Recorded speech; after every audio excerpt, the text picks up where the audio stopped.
Assalamualaikum warahmatullahi wabarakatuh. Innal hamdalillah nahmaduhu wa nasta'inuhu wa nastaghfiruh wa na'udzu billahi ta'ala min shururi anfusina wa min sayyiati a'malina. Man yahdihillahu fala mudilla lah wa man yudlil fala hadiyalah.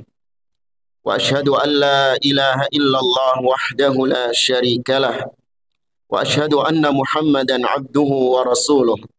Salawatullahi wa salamuhu alaihi wa ala alihi wa sahbihi ajma'in. Ya ayyuhalladzina amanu taqullaha haqqa tuqatih wa la tamutunna illa wa antum muslimun. Ya ayyuhan nasu taqu rabbakumul ladzi khalaqakum min nafsin wahidah wa khalaqa minha zawjaha wa batha minhuma rijalan katsiran wa nisaa'a wattaqullaha alladzi tasaaluna bihi wal arham innallaha kana 'alaikum raqiba. Ya ayyuhalladzina amanu taqullaha wa qulu qawlan sadida yuslih lakum a'malakum wa yaghfir lakum dhunubakum wa man yuti'illaha wa rasulahu faqad faza fawzan 'azima. Amma ba'd. Fa inna asdaqal hadithi kitabullah wa khairal hadi hadi Muhammadin sallallahu alaihi wasallam wa syarral umuri muhdatsatuha wa kullu muhdatsatin bid'ah wa kullu bid'atin dhalalah wa kullu dhalalatin finnar. Ma'asyiral muslimin wa zumratal mu'minin rahimakumullah, usikum wa nafsi bitaqwallah faqad fazal muttaqun. Para jamaah salat Jumat rahimani wa rahimakumullah, saya mewasiatkan kepada diri saya pribadi dan kepada para jamaah sekalian untuk kita senantiasa bertakwa kepada Allah Azza wa Jalla. Takwa artinya adalah anta'mala bi ta'atillah ala nurin minallah tarju thawaballah, yaitu dengan kita melaksanakan ketaatan-ketaatan kepada Allah. Kita melaksanakannya karena adanya tuntunan dalil dari Allah, dan kita melaksanakannya karena kita mengharapkan pahala surga dari Allah. Takwa juga artinya wa anta truka maksiatallah ala nurin minallah takhafu iqaballah, yaitu dengan kita meninggalkan segala macam kemaksiatan kepada Allah, baik itu kesyirikan, kebid'ahan, ataupun dosa-dosa besar yang lain. Kita tinggalkan itu semua karena adanya larangan yang tegas dari Allah Azza wa Jalla, dan kita meninggalkannya karena rasa takut kita akan azab Allah, akan siksa Allah di neraka wal iyadu billah. Ma'asyiral muslimin, jamaah salat Jumat rahimani wa rahimakumullah. Kita hidup di zaman yang penuh dengan teknologi informasi yang menyebar dengan begitu cepat. Kita hidup di tengah banyak manusia yang berlomba-lomba untuk mengeluarkan pendapat-pendapat mereka, mengeluarkan ide-ide mereka, dan mereka sebarkan hal tersebut di tengah-tengah manusia. Kita mendapati orang-orang menulis apapun yang ingin dia tulis, bukan hanya dalam permasalahan-permasalahan duniawi, namun juga dalam permasalahan-permasalahan agama. Mereka berani untuk menulis apa-apa tentang Allah Subhanahu wa Ta'ala, berani menulis tentang Nabi Shallallahu Alaihi Wasallam, tentang Al-Quran, dan tentang agama tanpa dilandasi dengan ilmu, tanpa memiliki bekal ilmu sama sekali. Kita hidup di zaman orang-orang yang disifati yu'jab bira'yihi. Mereka takjub dengan pendapat-pendapatnya, bahkan mereka sedih apabila pendapat-pendapatnya, tulisan-tulisannya tidak disenangi atau tidak dibaca oleh kebanyakan kaum muslimin. Maka oleh karena itu jamaah yang dimuliakan Allah Subhanahu wa Ta'ala, tidak heran apabila terutama di negeri kita banyak bermunculan orang-orang yang berani berbicara tentang agama, tidak memiliki kapasitas ilmu tentang agama, namun lancang berbicara tentang agama, lancang berbicara tentang Allah Subhanahu wa Ta'ala. Padahal ketika berbicara tentang masalah duniawi, mereka berhati-hati. Ketika ditanya tentang masalah-masalah ekonomi, ditanya tentang masalah-masalah medis, dia nggak berani sembarangan berbicara karena dia tahu bahayanya. Namun ketika dia ditanya tentang permasalahan-permasalahan agama, dia lancang berfatwa, lancang berbicara tentang Allah, tentang Rasulullah, tentang agama Allah tanpa dasar landasan ilmu. Inilah yang difirmankan Allah Azza wa Jalla. tentang jebakan-jebakan syaitan. Allah Azza wa Jalla mengatakan wala tattabi'u khutuwati syaitan innahu lakum aduwwum mubin innama ya'murukum bis-su'i wal fahsya wa an taqulu 'ala Allahi ma la ta'lamun. Janganlah kalian mengikuti langkah-langkah syaitan, karena sesungguhnya syaitan adalah musuh yang nyata bagi kalian. Sesungguhnya syaitan menyeru kalian untuk melakukan keburukan, melakukan kekejian, dan agar kalian berbicara tentang Allah, berani berbicara tentang agama Allah, mala ta'lamun, apa-apa yang tidak kalian ketahui. Oleh karena seorang muslim wajib untuk memiliki filter, wajib untuk memiliki timbangan bagaimana menimbang ucapan-ucapan manusia yang beredar sekarang, bagaimana menimbang agama ini, mana yang dikatakan hak, mana yang dikatakan batil. Seorang harus memiliki mizan, harus memiliki timbangan. Al-Imam atau Syekhul Islam Ibnu Taimiyah rahimahullahu ta'ala, beliau menegaskan tentang mizan, timbangan yang syar'i, barometer yang benar dalam menimbang segala sesuatu realita yang kita dapati di zaman kita sekarang. Qala Syekhul Islam Ibnu Taimiyah rahimahullahu ta'ala, innamal muttaba' fi itsbati ahkamillahi ta'ala, sesungguhnya yang dijadikan barometer dalam menetapkan kebenaran hukum dalam agama Allah Subhanahu wa taala, kitabullah. Yang pertama adalah kitabullah, Al-Qur'anul Karim.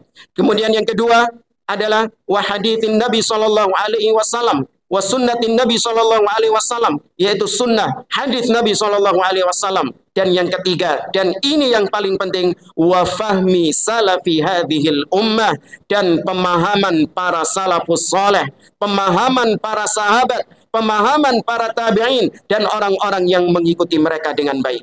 Kemudian beliau mengatakan fala yajuzu itsbatu hukmin syar'iyyin biduni hadhil usul thalatha la nassan wala istinbatan bihal. Intaha kalamu rahimahullahu taala. Maka tidak boleh seorang menetapkan suatu hukum di dalam agama. Seorang tidak boleh mengambil barometer-barometer yang lain selain tiga hal ini: kitabullah, sunnah Nabi, dan apa yang dipahami oleh para sahabat Nabi SAW. Namun sangat disayangkan ma'asyiral muslimin, muncul di zaman sekarang timbangan-timbangan, barometer-barometer yang tidak syar'i. Sebagian orang rusak barometernya, menimbang sesuatu dengan timbangan yang rusak.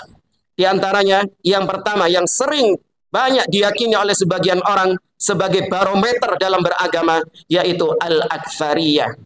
Bahwasanya kebenaran itu ada pada mayoritas. Kebenaran itu ada pada kebanyakan orang.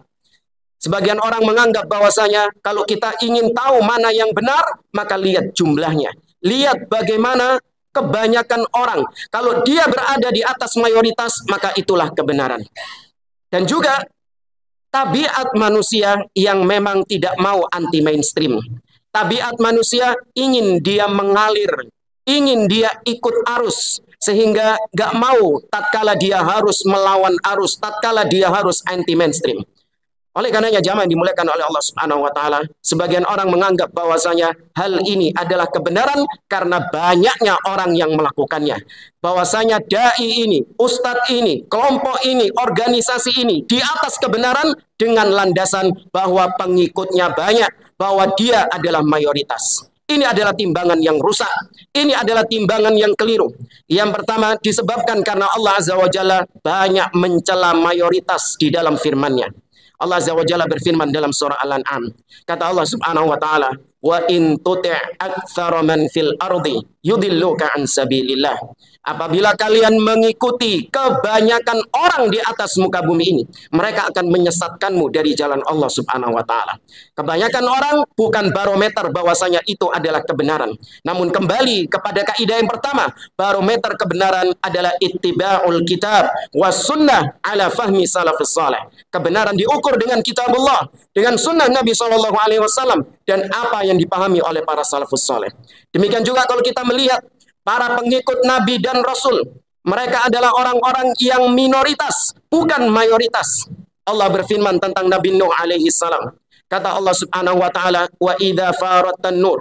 Ketika azab kami datang kepadamu wahai Nabi Nuh, maka angkutlah setiap pasangan-pasangan satu-satu dan juga keluargamu dan orang-orang yang beriman bersamamu. Kemudian di akhir ayat itu Allah mengatakan, wa ma amana ma'ahu illa qalil, dan tidaklah yang beriman bersama Nabi Nuh alaihi salam kecuali hanya sedikit, kecuali hanya minoritas. Artinya mayoritas justru tenggelam di zaman Nabi Nuh alaihi salam.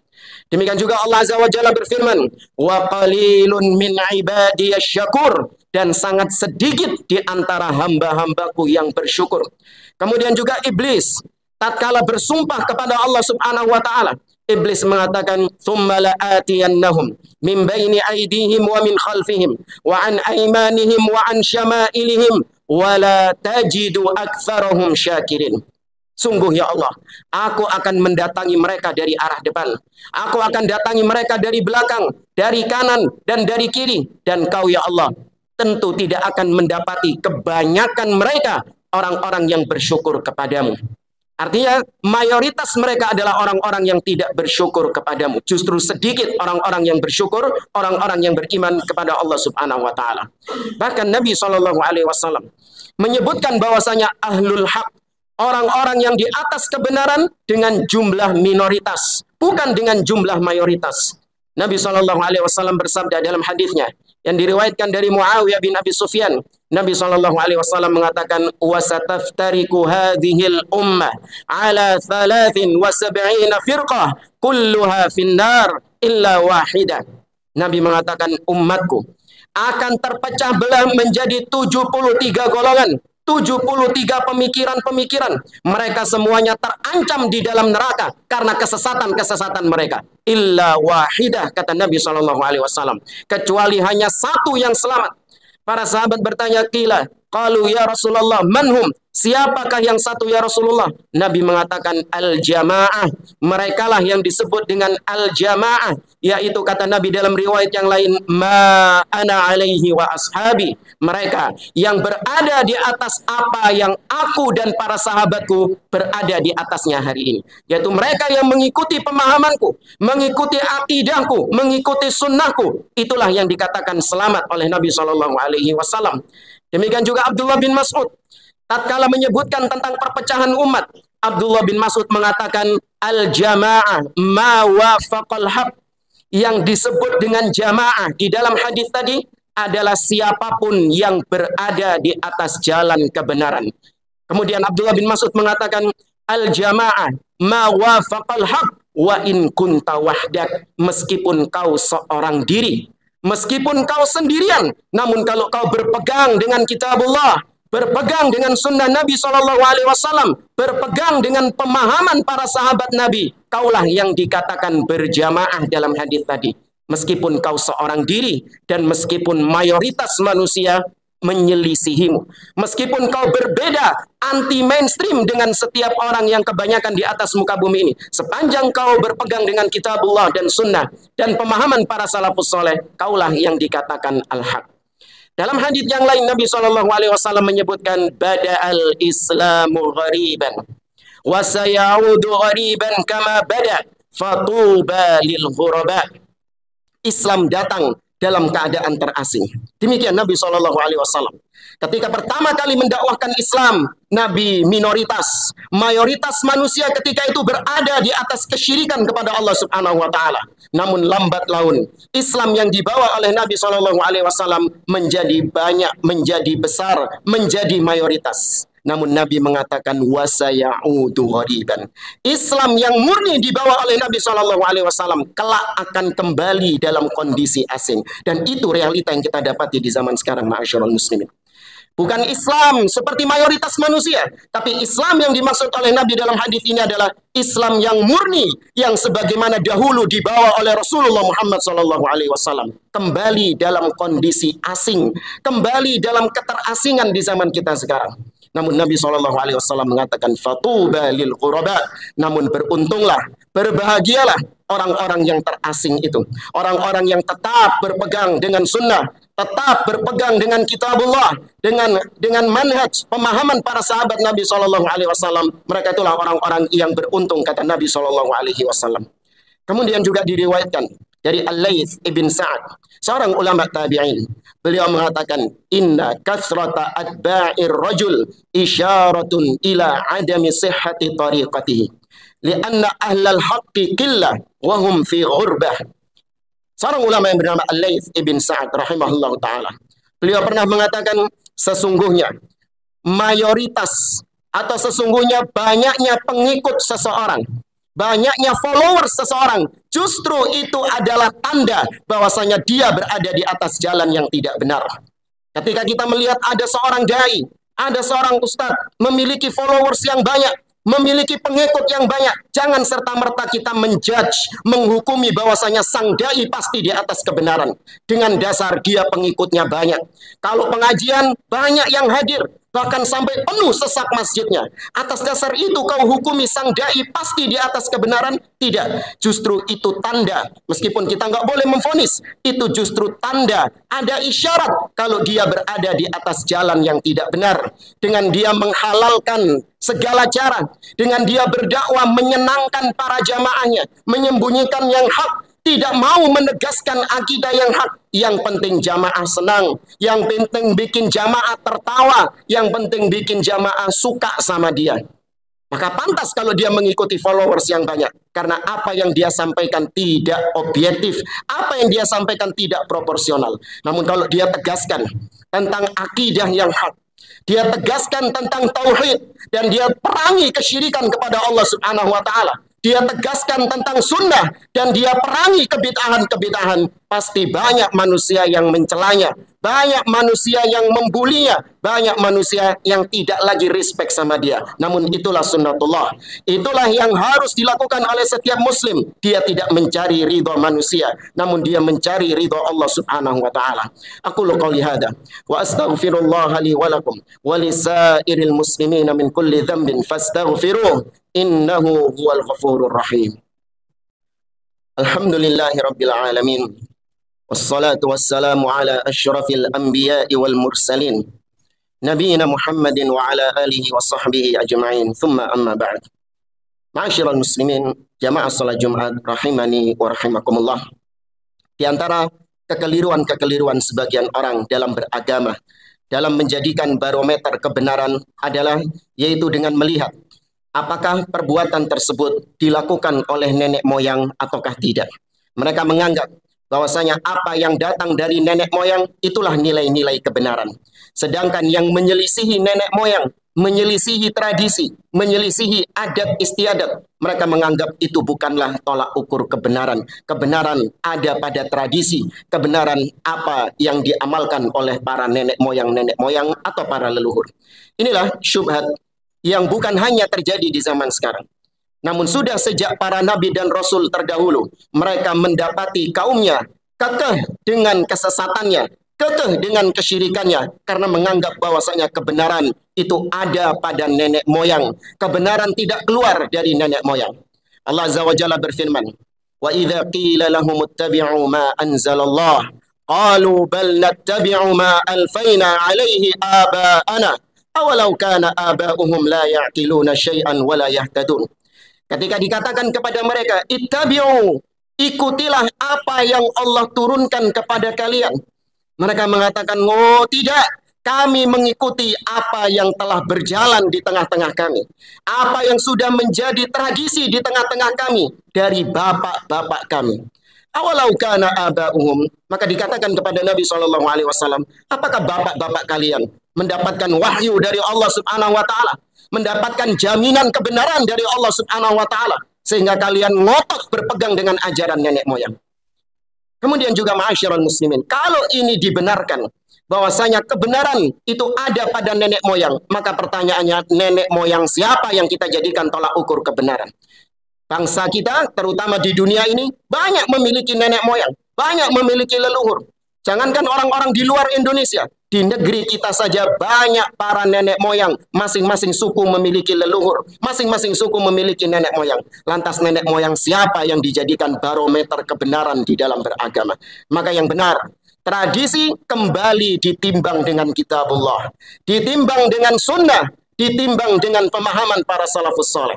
Apabila tradisi tersebut sesuai, tidak bertentangan dengan kitabullah, dengan sunnah, dengan pemahaman para salaf, maka tetap dipertahankan. tetap dilestarikan. Namun kalau jelas-jelas tradisi tersebut bertabrakan, bertentangan, menyelisihi kitabullah, menyelisihi sunnah Nabi SAW dan pemahaman para sahabat, maka tinggalkan tradisi-tradisi tersebut meskipun sudah berabad-abad dikerjakan. Karena tolak ukur kebenaran bukanlah dari tradisi nenek moyang. Kemudian juga ma'asyiral muslimin, di antara kekeliruan sebagian orang dalam memahami agama yaitu takdimul aql 'alan naql. Mereka menganggap bahwasanya kebenaran itu apa yang masuk akal, apa yang diterima oleh akal itulah kebenaran. Sedangkan kalau nggak sesuai dengan rasio, nggak sesuai dengan akal, maka ditolak oleh mereka. Inilah yang didengungkan oleh orang-orang ahlul kalam, sebagaimana yang dikatakan oleh Fakhruddin Ar-Razi dalam kitabnya Asasut Taqdis, idza ta'aradul aqlu wan naqlu fanuqaddimul aql wa na'tazilu al-naql. Apabila bertabrakan antara akal dengan dalil, maka kita mengedepankan akal dan kita tinggalkan dalil tersebut. Ma'adzallah, na'udzubillah. Bantahan kata para ulama, di antara orang-orang yang suka membenturkan dalil dengan akal, mereka mendengungkan bahwasanya beragama harus dengan akal sehat, akal sehat. Bahkan ada yang ngotot mengatakan bahwasanya Islam itu bukan Quran, Islam itu bukan hadis, Islam itu bukan fikih, namun Islam adalah akalmu, kata dia, kata seorang tokoh di negeri kita, naudzubillah. Maka bantahannya ma'asyiral muslimin, seandainya kita turuti kemauan mereka, bahwasanya kebenaran itu ditimbang dengan akal, maka sama seperti tadi, akal siapa yang dijadikan tolak ukur? Akal siapa yang dijadikan barometer kebenaran tersebut? Taruhlah memang kebenaran dikembalikan dengan akal, kenapa nggak dikembalikan kepada akal Rasulullah SAW? Bukankah kita sepakat bahwasanya manusia yang paling cerdas, yang paling benar akalnya adalah Rasulullah SAW? Maka akal siapa yang dijadikan tolak ukur? Kata Imam Malik rahimahullah ta'ala, ya laita syari, duhai sangat celaka, bi ayyi aqlin yuzanul kitab was sunnah, dengan akal siapa kita akan menimbang Al-Quran dan sunnah. Ketika kita terjadi perselisihan, pertentangan, Allah tidak menyuruh kita untuk mengembalikan kepada akal, namun Allah memerintahkan kita kembali kepada qala Allah, kembali kepada qala Rasulullah SAW. Allah berfirman, ya ayyuhalladzina amanu athi'ullaha wa athi'ur rasul wa ulil amri minkum fa in tanaza'tum fi syai'in farudduhu ilallahi war rasul in kuntum tu'minuna billahi wal yaumil akhir dzalika khairun wa ahsanu ta'wila. Kata Allah, taati ya wahai orang-orang yang beriman, taatilah Allah, taatilah Rasul dan pemimpin-pemimpin di antara kalian. Apabila terjadi perselisihan di antara kalian, apabila terjadi pertentangan di antara kalian, maka Allah tidak menyuruh kita mengembalikan kepada akal. Farudduhu ilallahi war rasul. Kembalikan perselisihan itu kepada Allah, kepada Rasul, yaitu kepada kitabullah dan kepada sunnah Nabi SAW. Maka lebih mengedepankan dalil daripada akal. Akal digunakan untuk memahami dalil, bukan digunakan untuk menghukumi dalil, bukan digunakan untuk menjustifikasi dalil, karena akal kebenarannya itu relatif, sedangkan dalil itu kebenarannya mutlak, dalil kebenarannya absolut. Berapa banyak di antara kita, akal kita terkadang memahami hari ini sebagai sebuah kebaikan, namun seiring dengan berjalannya waktu, akal kita menganggap itu bukan lagi kebaikan. Sebaliknya, berapa banyak di antara kita pernah mengalami hari ini akal kita menghukumi bahwa itu adalah keburukan, namun seiring dengan berjalannya waktu berubah akal kita memahami itu sebagai sebuah kebaikan. Maka akal itu relatif, sedangkan dalil Al-Quran, dalil sunnah Nabi SAW itu kebenarannya absolut, kebenarannya mutlak. Maka kita lebih mengikuti dalil daripada mengikuti akal. Inilah beberapa kekeliruan-kekeliruan, barometer-barometer, timbangan-timbangan yang rusak dalam beragama, sehingga banyak di antara kaum muslimin yang jatuh dalam kesyirikan, jatuh dalam kebid'ahan, penyimpangan-penyimpangan di dalam akidah, disebabkan karena mereka tidak memiliki mizan yang benar, tidak memiliki barometer yang benar dalam menimbang segala sesuatu. Kita tutup dengan sebuah ucapan emas dari seorang ulama, Syekh Abdul Aziz Ar-Rayis, hafizahullah ta'ala. Beliau pernah mengatakan, inna mimma tamayazdum bihi ahlas sunnah ala kulli sa'iri ahlil bid'ah annakum qayyadtum afhamakum bi kitabillah wa sunnati rasulih sallallahu alaihi wasallam wa fahmi salafi hadhil ummah.